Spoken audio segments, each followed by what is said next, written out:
Why is it an extra word, letter He, which means the word the, at the end of creation, the end of the work of creation? So Lamed Shehisna Hashish Mashma Hashish Yuchad Malkum Acher K'Daminim Ba Alma Harechi Numas Afkan Vayer Vaybeker Shal Gemar Bereishis Tol B'Yom Hashish V'Huvav B'Sivan Shisna B'Teir Shinasna B'Teir Reba Dehay Dorish B'Nameha. So we see that it does mean the 6th day, means the 6th day of Sivan is when the Torah was given. According to this. Okay. Toisvis, Kaf Alem Harkagigis, they put the mountain over them like a barrel. Apple Pif Shukahik Menul Nasa Nishma, they already said we're going to listen, we're going to listen, we're going to listen. So maybe they're going to go back when they see this big fire that's coming, that their soul left. It's so powerful, the power of the revelation of the Torah. That's what it says in the beginning of first chapter of Avodah Zarah, Gemara Masechta Avodah Zarah, Daf Beis Amud Beis. Klum kefisa aleinu harkagigas, k'mashmedim hayakefalein loy hayalahan tshuva. So what? Didn't you put the mountain over like a barrel? Meaning, if he didn't, they wouldn't have had an answer, and that's what they say. They have a big excuse. They didn't accept it on their own idea, but and since they didn't fulfill it, they had an answer. It says here. Where the Rabbi L'Raisa is big excuse against the Torah, the Gemara Nadarim Chav Hamid Aleph says that Moses made a covenant with Israel on the Torah and the mitzvahs, and he made them swear. That's what we're saying, the Gemara in Sotel, on Zion, and the Beis. We accepted the whole Torah on Mount Gerizim and on Mount Abel. Later on, we accepted it. So Rabbeinu Tam says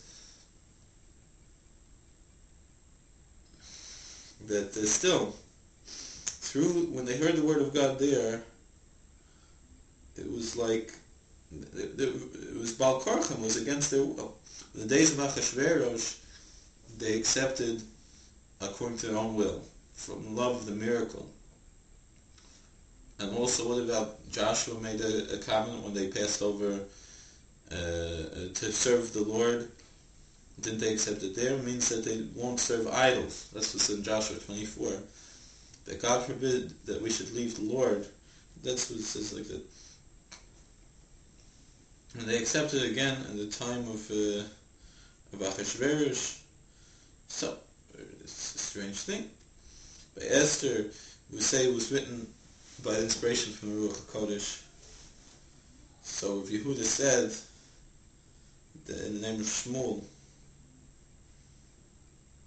that's about they accepted later. They accepted they accepted above, they accepted below.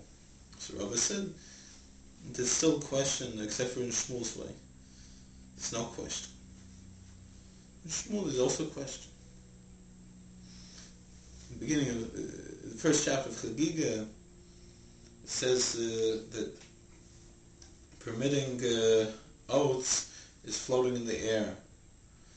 They all have a question, but they answer this question. You need a verse to explain it. We need the power of the Bible. We also have a question. All the other Tanaim asking. But Shmuel is another question.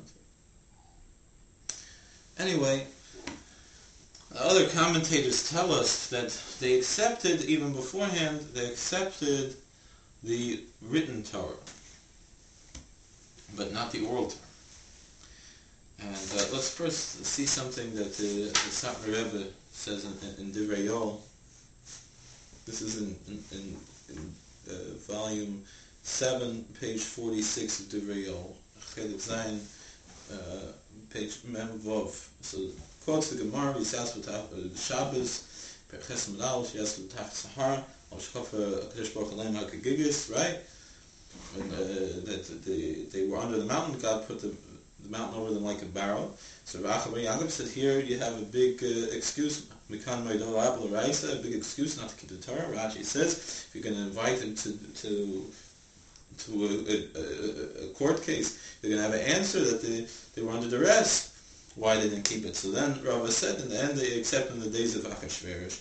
The Tosfos asked, why did they need to be forced?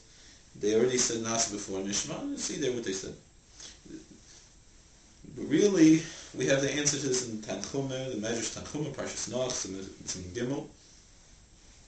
And the Rebbe wonders why Tosfos didn't bring this answer, because Tosfos often brings from Tanchuma. This is what Tanchuma said. This is what we're quoting here, that you think that God put the mountain over their head that they should accept the Bible? They already said, we'll listen. It's not so hard.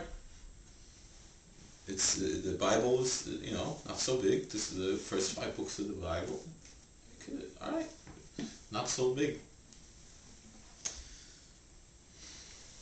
Even the whole Bible is not so big. Not so long to read, and so forth. But the oral Torah, the whole Gemara, all the Shulchan Aruch, everything is very long, a lot of information. And all the details in the mitzvahs, difficult, easy things, difficult things. However, God only made this covenant with the Israelite nation, with the Jewish people, for the oral Torah. So that's the simple answer from the Tosfos, that they only forced us to accept the oral Torah, not the written Torah. The Rebbe says on the next page there, so why did they have to be forced to accept the oral Torah? And that would give them a big excuse.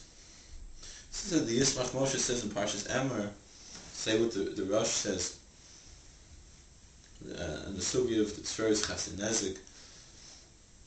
We have a tradition of Halacha Moshe Sinai. Someone wants to take from something and be lenient on it. Just look over there, he says. This is what the Arizal say, Satzam. The Torah, written Torah, is din, strict judgment. And the oral Torah is mercy. And that's why you might see sometimes it'll say in the written Torah, an eye for an eye, and the rabbis say, oh, it just means money. Things like this. That in the written Bible, it seems very strict, and the oral tradition tells us that's not what it really means. It's merciful. God is merciful. That's what it was saying here. It's meaning that God wanted to bring merit to the Jewish people. Here, the oral Torah, that's the source of kindness and mercy. And they were afraid to accept it, like the Tanchuma says. So therefore, he forced them to take it, not to the rest of the world. Unless they wanted to, but he only forced the Jews. This way, and even though they would have a big excuse, despite that they would keep it and study it, and this would bring merit and mercy through the oral Torah, as the Satmar Rebbe says. Earlier in the same volume, it says that all the future generations of the Jewish people were standing there by Mount Sinai. Their souls were standing there. And also the bodies were there, and they accepted the oath of the Torah.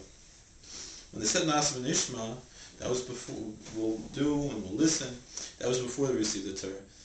So then it was only the people of that generation, not the future generations.